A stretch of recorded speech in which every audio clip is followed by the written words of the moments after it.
Christmas పండగ మేము గుర్తించాం, దానికోసం మేము ఏం చేస్తున్నాం, సిద్ధపడుతున్నాం, పండగ చేసుకోవాలి అని ఆలోచిస్తాం. అలాగే ఎండాకాలంలో ఉన్నామంటే రాబోతుంది ఏ కాలం, నెక్స్ట్ వర్షాకాలం వస్తుంది. అప్పుడంటే మనం ఏం చేయాలి, ఇప్పుడు ఇదిగో విత్తనాలు సిద్ధపరచుకోవాలి. విత్తనాలు ఏం చేయాలి, సిద్ధపరచుకొని ఇదిగో తొలకరి వాన రాగానే మట్టిలో 2 వేలతో పొడిచిపెడితే అది ఏమొస్తుంది, పంట వస్తుంది. అంటే ఈ కాలాన్ని అంతని గుర్తిస్తున్నాం. కానీ ఈ పని చేద్దాం, ఆ పని చేద్దాం, ఈ కాలాన్ని గుర్తిస్తున్నాం కానీ మనిషి కాలాన్ని గుర్తించట్లేదు. అసలుకి నా యొక్క జీవిత కాలాన్ని గుర్తించట్లేదు అసలుకి. అందుకని ఒకసారి యేసుక్రీస్తు వారు తన ప్రజలతో ఒక మాట అంటాడు. లూకాసు వార్త 12వ అధ్యాయం.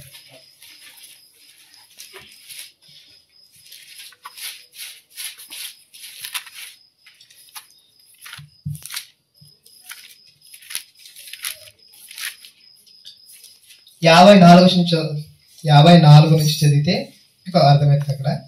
మరియు ఆయన జనసమూహములతో ఇట్లా అన్నాడు, మీరు పడమటి నుండి మబ్బు పైకి వచ్చుట చూచినప్పుడు వాహనం వచ్చున్నదని వెంటనే చెప్పుదురు, అలాగే జరుగును. దక్షిణపు గాలి విసురుట చూచుచున్నప్పుడు వడగాలి కొట్టునని చెప్పుదురు, అలాగే జరుగును. వేషధారులారా, మీరు భూమి ఆకాశముల వైఖరిని గుర్తింపనెరుగుదురు, ఈ కాలము మీరు గుర్తింపనెరగనేలా. ఈ కాలాన్ని మీరు గుర్తించట్లేదంట. ఈ కాలాన్ని గుర్తించక మీరు వేషధారుల వలె ఉంటున్నారంట. ఎలా ఉంటున్నారంట, వేషధారులు.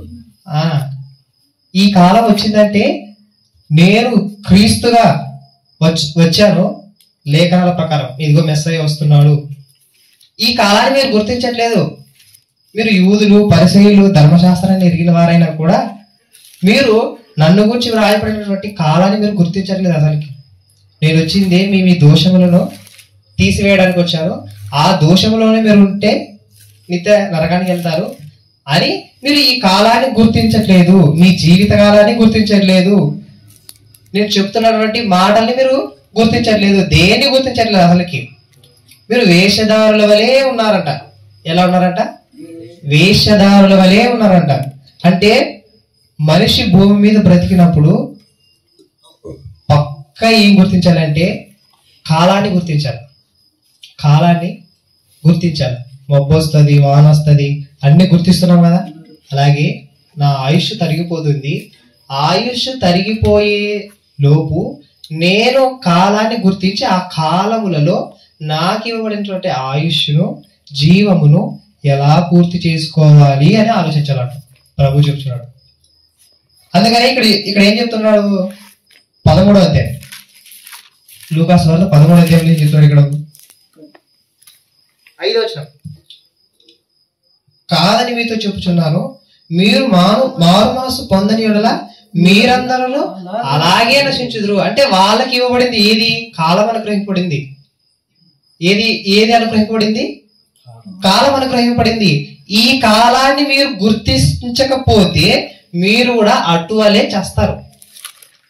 శిలువలో కొండ మీద పడి 18 మంది చచ్చిపోయారు కదా, అది కాదు. మీరు కాలాన్ని గుర్తించకపోతే వారికంటే దారుణంగా చచ్చిపోతారు.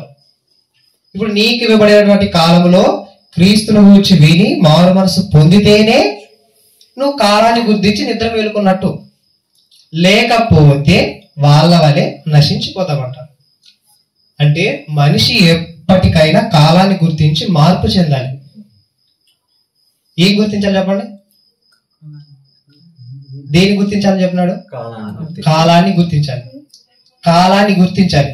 ఒకటి మనిషి నా జీవిత కాలాన్ని గుర్తించుకోవాలి. ఫస్ట్ నేను ఎదిగిపోతున్నాను అనుకోండి, కొన్నాళ్ళు చచ్చిపోయిన తర్వాత నేను ఎక్కడికి వెళ్తాను. జ్ఞాని అయిన వాడు ఆలోచిస్తాడు, మూర్ఖుడైన వాడు ఆలోచించాడు, ఏ మాత్రం ఆలోచించాడు. నేను చెప్పే మాటలు అర్థమవుతుంది కదా. ఇప్పుడు ఈ కాలాలన్నిటినీ దేవుడు ఇస్తున్నాడు, చూస్తున్నాడు. కాలములలో ఇవ్వబడినటువంటి మనిషి ఆయుష్ కాలాన్ని కూడా చూస్తున్నాడు. ఇప్పుడు అందుకని ఒక భక్తుడు అంటాడు, ఏమంటాడంటే, ఇదిగో నా కాలగతులన్నీ నీ వశంలో ఉన్నాయి కదా. నేను పండుకున్నాను, నిద్రలేస్తున్నాను, నడుస్తున్నాను, కూర్చున్నాను, ఇక్కడి నుంచి అక్కడికి వెళ్తున్నాను, అక్కడి నుంచి ఇక్కడికి వెళ్తున్నాను, ఒక పని చేస్తున్నాను. అంటే ఒక భక్తుని యొక్క ఆలోచన విధానం ఎలా ఉన్నదంటే, నా కాలగతులన్నీ, నేను చేస్తున్న పని, నేను వెళ్తున్న మార్గము, నేను ఎక్కడెక్కడికి వెళ్ళి వస్తున్నాను, ప్రతీది పైన దేవుని వశంలో ఉన్నాయి. ఎవరి వశంలో ఉన్నాయి? దేవుని వశంలో ఉన్నాయి. ఇప్పుడు ఈ కాలాన్ని నేను గుర్తిస్తున్నాను. ఈ కాలాన్ని ఇచ్చింది ఎవరంటే దేవుడు నాకు ఇచ్చాడు. ఆయన ఇస్తే నేను తీసుకొని ఈ జీవితాన్ని నేను ఉద్ధరించుకుంటున్నాను ఆయన వాక్యాన్ని బట్టి.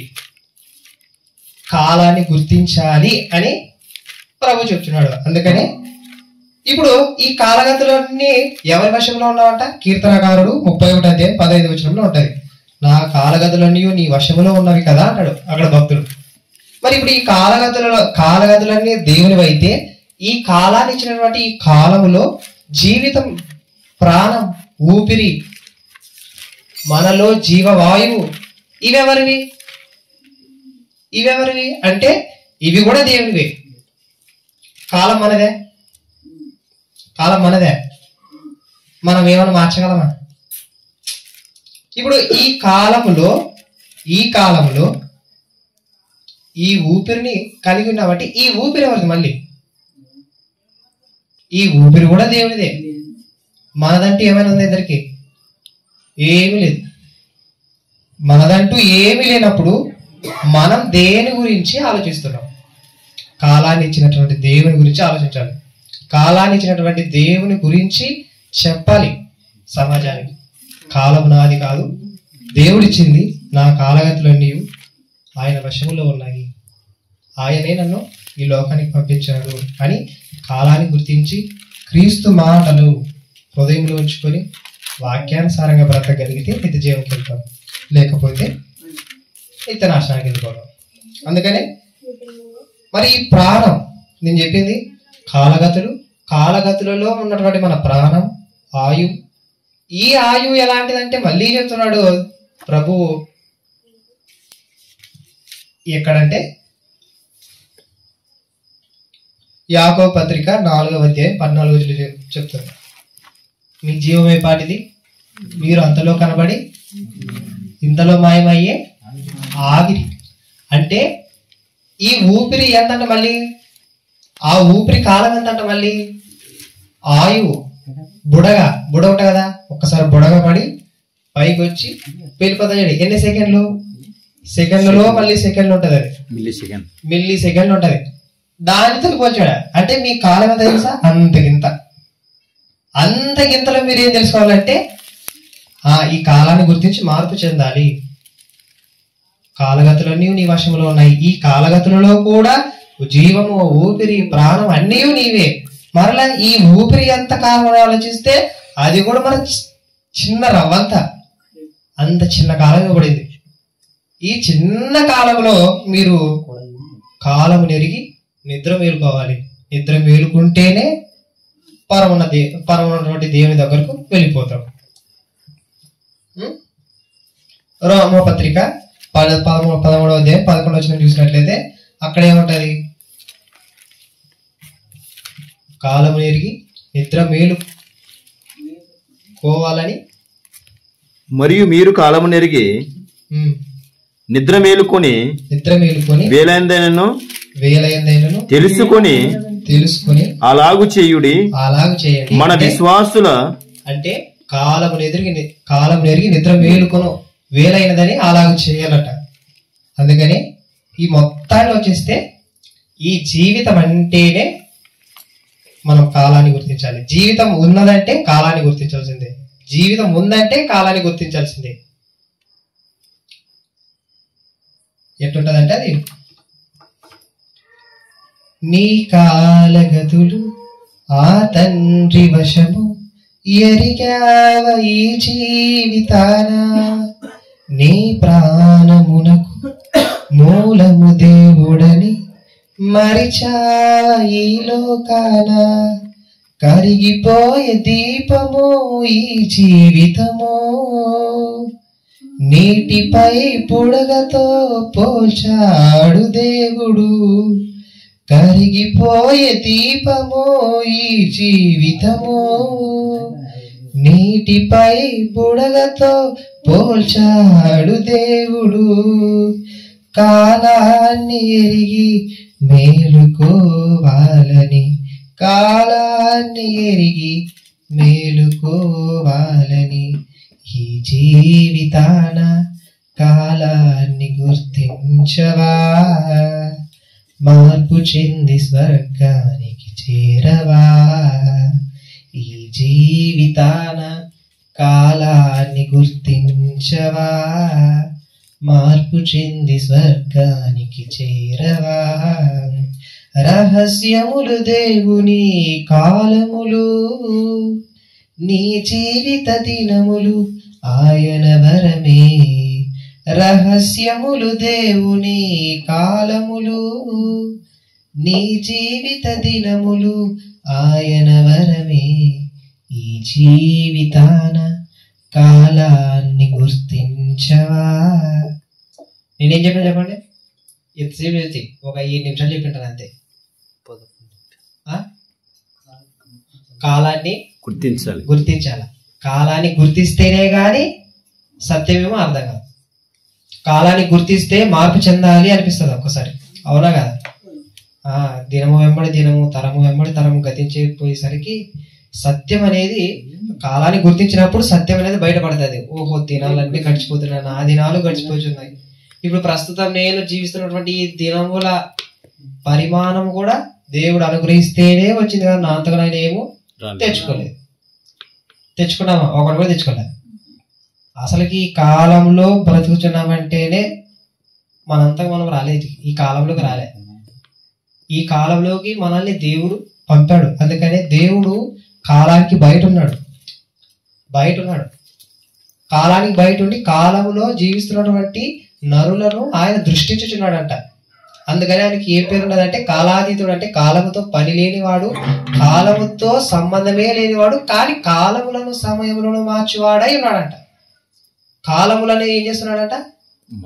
మార్చివాడై ఉన్నాడంట. సమయములను కూడా మార్చివాడై ఉన్నాడంట. కాలములను సమయములను మార్చివాడై ఉండి కాలానికి ఆదియు అంతమునై ఉన్నాడంట. కాలాన్ని సృష్టించింది నేనే, కాలాన్ని అంతం చేసేది కూడా నేనే. ఆది యందు, ఆది అంటే దేనికంటే సృష్టికి ముందు, ఆరంభము. అంతము అంటే ఈ సృష్టికి అంతము, కాలానికి అంతము. అందుకనే ఆయన సంవత్సరములు మితి లేనివంటి ఎన్నో, ఇలాంటి సంవత్సరాలు ఎన్నెన్నో ఉంటాయి ఇంకా. అందుకనే అపోస్తల కాలంలో 1వ అధ్యాయం 7వ వచనం ఉంది కదా, కాలములను సమయములను ఆయన మార్చివాడై ఉన్నాడంట. ఇప్పుడు ఈ జీవిత కాలములోన కాలాన్ని గుర్తిస్తే కాలములో యేసుక్రీస్తు వారు బయటపడతారు. ఎందుకంటే కాలాన్ని లెక్క కడుతున్నామంటే ఎవరి వల్ల చెప్పండి? యేసుక్రీస్తు వల్లనే. ఇప్పుడు ఈ కాలాన్ని గుర్తిస్తేనే యేసుక్రీస్తు బయటపడతాడు. ఎలా? ఇప్పుడు డేట్ వేసుకున్నాం, ఎవరిని బట్టి? యేసుక్రీస్తుని బట్టి. దానిలో ఎలాంటి సందేహం లేదు. అది ఇంకా యేసుక్రీస్తుని బట్టి కాలాన్ని వేసుకుంటున్నాం. యేసుక్రీస్తుని బట్టి నెల, తేదీ, సమయమే అనుగ్రహింపబడింది యేసుక్రీస్తు వారు. అంటే ఆదికి అంతానికి కారకుడు ఎవరంటే యేసుక్రీస్తు వారు. అందుకని ఆది యందు వాక్యము ఉండెను, వాక్యము దేవుని యొద్ద ఉండెను, వాక్యము దేవుడై ఉండెను. ఆది యందు ఏమున్నదట? వాక్యము. అందుకనే సామెతల గ్రంథంలో 8వ అధ్యాయం 23వ వచనంలో ఏముంటదంటే అనాది కాలంలోనే ఉంటుందంట. అంటే ఈ ఆదికి అంతానికి ముందున్న కాలం, ఆదికి అంతానికి ముందున్న కాలంలో నేనున్నాను అని చెప్తున్నాడు. ఇప్పుడు ఈ కాలాన్ని గుర్తించకపోతే ఈ కాలంలో బట్టి క్రీస్తు బయటపడడు.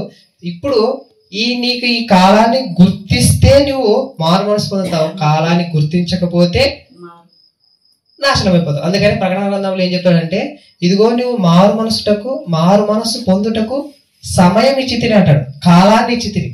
ఏమి ఇచ్చాడంట? కాలాన్ని ఇచ్చాడు. కానీ నువ్వు ఎరుగలేదు కనుక ఈ కాలంలో నువ్వు ఏ పనులు చేసావు? దుర్మార్గమైన పనులు చేసావు, దుర్మార్గంగా బ్రతికావు, దుర్మార్గంగా నడుచుకున్నావు, మారు మనసు పొందకుండా.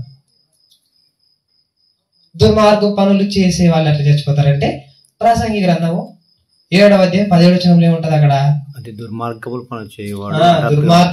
దుర్మార్గపు పనులు అధికముగా చేయకము, నీ కాలంలోకి ముందే నీ వేళ చచ్చిపోతావు. అంటే ఇచ్చిన కాలంలోనే నీకు 60 ఏళ్ళు ఇస్తే తొందరగానే చచ్చిపోతావు.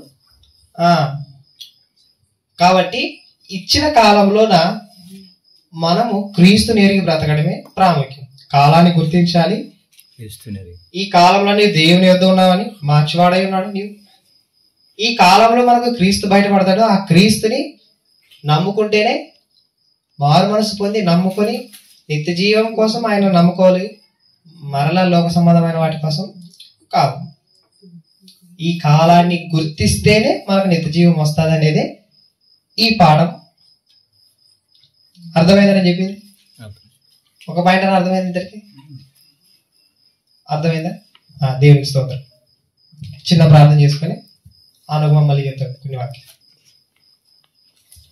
మమ్మల్ని మిక్కిలిగా ప్రేమించిన దేవా, మీకు స్తోత్రములు తండ్రి. మమ్మల్ని అంతగానో ప్రేమించి బలపరిచి స్థిరపరిచి కాపాడుతున్నందుకే కృతజ్ఞతాస్తుతి చెల్లిస్తూ, మీ వాక్యం ద్వారా మాతో మాట్లాడినందుకే కృతజ్ఞతాస్తుతి చెల్లిస్తూ, ఈ కాలాన్ని గుర్తించి కాలంలో ఏ విధంగా నడుచుకోవాలో